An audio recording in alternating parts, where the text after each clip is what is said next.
வணக்கம் நண்பர்களே, முக்கிய செய்திகளை இந்த பதிவில் பார்க்க போகிறோம். ஏபிஜே அப்துல் கலாம் ஐயாவுடைய 11வது ஆண்டு நினைவு தினத்தையொட்டி அப்துல் கலாம் ஐயாவுடைய குடும்ப உறுப்பினர்களால் நடத்தப்படக்கூடிய அப்துல் கலாம் இன்டர்நேஷனல் ஃபவுண்டேஷன் சார்பாக இக்னைட் இந்தியா 2026 அப்படிங்கிற கருத்தரங்க நிகழ்ச்சி இன்னைக்கு நடந்திருக்கு. அதில் சிறப்பு விருந்தினராக அண்ணாமலையை கூப்பிட்டுருக்காங்க. வி த லீடர்ஸ் அப்படிங்கிற இயக்கத்தை அண்ணாமலை ரன் பண்ணிட்டு இருக்காருல்ல, நாளைக்கு அதை கட்சியாக மாற்ற போகிறாரு. அண்ணாமலை தொடங்கப்படக்கூடிய கட்சியுடைய கொள்கை தலைவர்கள் அறிவிக்கப்படுவாங்க. அதில் கண்டிப்பாக ஏபிஜே அப்துல் கலாம் ஐயா இருப்பார். இயக்கத்தில் சேரக்கூடிய வாலண்டியர்ஸுக்கு அரசியல் பயிற்சி வகுப்பை கண்டிப்பாக நடத்துவேன்னு சொல்லியிருக்காருல்ல மலை. ஒரு ட்ரைனிங் சென்டரை லான்ச் பண்ண போகிறேன் ஆகஸ்ட் மாதத்தில் அப்படின்னு சொல்லியிருக்காரு. அந்த ட்ரைனிங் சென்டருக்கு ஏபிஜே அப்துல் கலாம் ஐயாவுடைய பேரை தான் அண்ணாமலை சூட்ட இருக்காரு. அந்த அளவுக்கு ஏபிஜே அப்துல் கலாம் ஐயா மீது அண்ணனுக்கு ஒரு பெரிய ரெஸ்பெக்ட், அன்பு இருக்குது. அதன் அடிப்படையில் தான் ஐயாவுடைய ஃபேமிலி மெம்பர்ஸ் நடத்தக்கூடிய ஒரு நிகழ்ச்சிக்கு உடனே அண்ணாமலை அண்ணன் போய் கலந்துக்கிட்டாரு. இதில் விஷயம் என்னென்னா, அப்துல் கலாம் ஐயாவுடைய குடும்ப உறுப்பினர்கள் 2 நினைவு பரிசை அண்ணனுக்கு வழங்கியிருக்காங்க. ஒன்று போன வீடியோலேயே நான் சொல்லிட்டேன்.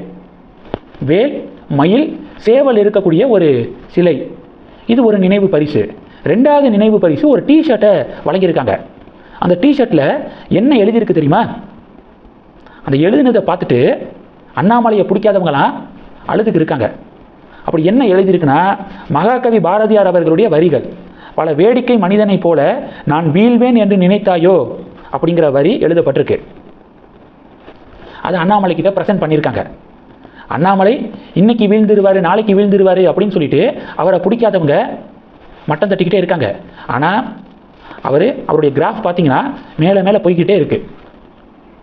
அதனால் அண்ணாமலை அண்ணனுக்கு மகாகவி பாரதியார் அவர்களுடைய இந்த வரிகள் மிகவும் பொருந்தும். அதை ஏபிஜே அப்துல் கலாம் ஐயாவுடைய குடும்ப உறுப்பினர்களே வழங்கி இருக்கிறது இன்னும் ஸ்பெஷலாக மாறி இருக்கு. இது ஒன்று. 2வது என்ன பார்க்க போகிறோம்? 2வது பார்த்தீங்கன்னா, டெல்லியில் போய் செத்த எலியெல்லாம் கடிச்சிக்கிட்டு கோமணத்தோட ஐயா கண்ணு போராட்டம் நடத்துவார்ல. இப்போது தலைமை செயலகத்துக்கு முன்னாடி ஐயா கண்ணு போராட்டம் நடத்த பிளான் பண்ணியிருக்காரு. காவேரி இஷ்யூவில் காவல்துறை ஐயா கண்ணுவை வீட்டு காவலில் இப்போ வச்சுருக்காங்க. இப்போது டிஎம்கே ஆதரவாளர்கள் டிவிகே கவர்மெண்ட் என்ன சர்வாதிகார முறையில் நடந்துக்குது, ஐயா கண்ணுவை வீட்டு சிறையில் வைப்பதா அப்படின்னு சொல்லிட்டு கொந்தளிக்கிறாங்க.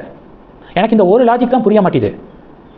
லாஸ்ட் 5 வருடங்களாக இந்த ஐயா கண்ணுவை பெருசாக எங்கேயும் பார்க்க முடியலை. டிஎம்கே கவர்மெண்ட்டை கண்டித்து அவர் போராட்டமெல்லாம் நடத்தி ஒரு மருந்துக்கு கூட நான் பார்க்கல.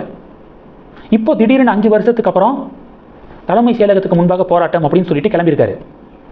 கோவன் ஏடிஎம்கே ஆட்சியில் மூடு டாஸ்மாக மூடு அப்படின்னு சொல்லிட்டு போராட்டம் நடத்தினார். லாஸ்ட் 5 இயர்ஸு டாஸ்மாக் கடைகள் அப்படியே எல்லாத்தையும் இழுத்து மூடிட்டாங்களா?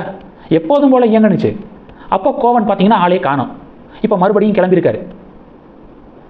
Jyothika, Suriya last 5 years NEET எக்ஸாமினேஷனை பற்றி என்ன பேசியிருக்காங்க?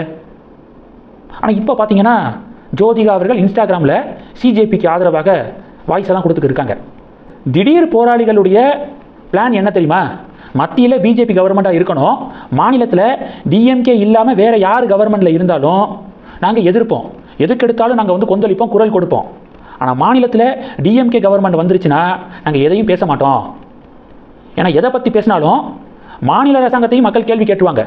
ஜோதிகா இப்படி சொல்கிறாங்களே, மாநில அரசாங்கம் என்ன பண்ண போகுது அப்படின்னு டிஎம்கேவுக்கு நெருக்கடி வந்துடும். அப்படிங்கிறதுக்காக மத்தியில் பிஜேபி கவர்மெண்ட்டாக இருக்கணும், மாநிலத்தில் டிஎம்கே இல்லாத எந்த கவர்மெண்ட்டாக இருந்தாலும் பொங்குவோம் அப்படிங்கிற ஒரு எண்ணத்தில் தான் இந்த திடீர் போராளிகள் இருக்காங்க. அப்படி தான் நான் பார்க்குறேன். கடைசி என்ன பார்க்க போகிறோம்? பாமகவுடைய தலைவர் அன்புமணி ராமதாஸ் ஒரு முக்கியமான விஷயத்தை எடுத்து பேசியிருக்காரு. 16 வயதுக்குட்பட்டவர்கள் சோசியல் மீடியாவை பயன்படுத்தக்கூடாது அப்படிங்கிற ஒரு ரூலை கொண்டு வாங்க. எதுக்காகனா 16 வயது வரைக்கும் இருக்கிறவங்களுடைய உடல் நலம், மனநலம், கல்வியை பாதுகாக்கக்கூடிய விதமாக 16 வயது வரைக்கும் இருக்கிறவங்க சோசியல் மீடியாவை யூஸ் பண்ணக்கூடாது அப்படிங்கிற ஒரு ரூல் வரணும் அப்படின்னு எடுத்து பேசியிருக்காரு. காலத்தின் கட்டாயம் அன்புமணி ராமதாஸ் பேசியிருக்கிறது. இந்த செய்திகள் எல்லாத்தையும் பற்றி உங்களுடைய பார்வைகளை மறக்காமல் கமெண்ட் பண்ணுங்கள். தொடர்ந்து கனெக்டில் இருங்க.